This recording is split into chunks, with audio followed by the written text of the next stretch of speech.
আসসালামু আলাইকুম, কেমন আছো তোমরা সবাই? কালকে আমি একটা শপিং মলে গিয়েছিলাম মাছ কিনতে। তো আমি তোমাদেরকে দেখাইতাছি আমি কি মাছ দেখছিলাম ওইখানে।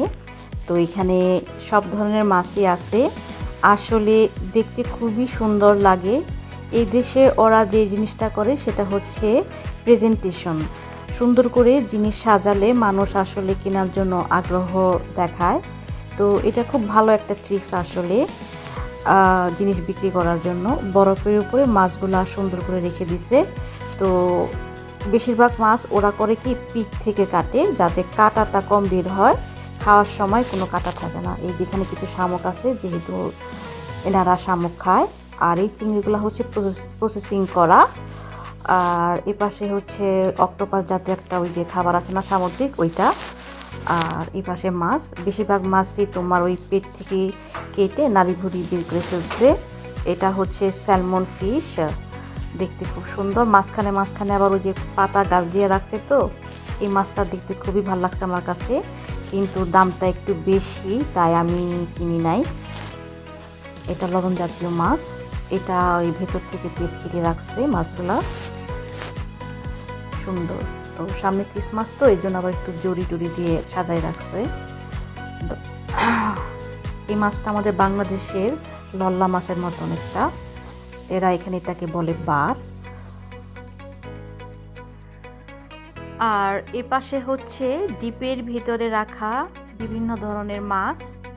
এগুলা জাস্ট প্যাকেট থেকে বের করে রান্না করলেই হয়ে যাবে, অত বেশি ঝামেলা নাই কোটা বাছা, জাস্ট প্যাকেট থেকে বের করলেই হবে।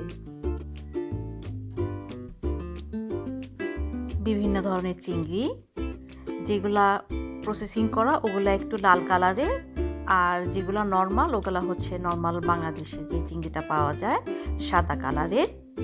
এগুলা হচ্ছে বিভিন্ন ধরনের ফরাসি মাছ, রান্না করা, ডাইরেক্ট প্যাকেট থেকে বের করলেই হবে।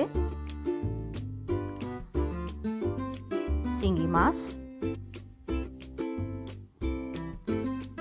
আমি তোমাদেরকে একটা জিনিস দেখাবো, সেটা হচ্ছে শামুক। এই দেশের মানুষ শামুক খায়। তো বিভিন্ন ধরনের মশলা দিয়ে প্রসেসিং করা শামুক এখানে আছে। কিছুক্ষণ পরে আমি তোমাদেরকে দেখাবো ওই শামুকটা এরা ওই মশলা দিয়ে, তারপরে আগুনে দিয়ে তারপরে খায়। কথায় বলে না, এক দেশের গালি আরেক দেশের বুলি। তো আমরা যেটা ফেলে দিই অন্য দেশের মানুষ সেটা খায়। আসলে যুগে যুগে পৃথিবী এভাবেই আল্লাহ তাআলা সৃষ্টি করেছেন বিভিন্ন ধরনের খাবার। এই তো সেই শামুকটা ঠিক এইভাবে এটার ভিতরে রেডি করা, জাস্ট খেলেই হবে। সবাইকে অনেক ধন্যবাদ আমার সাথে থাকার জন্য। আল্লাহ হাফিজ।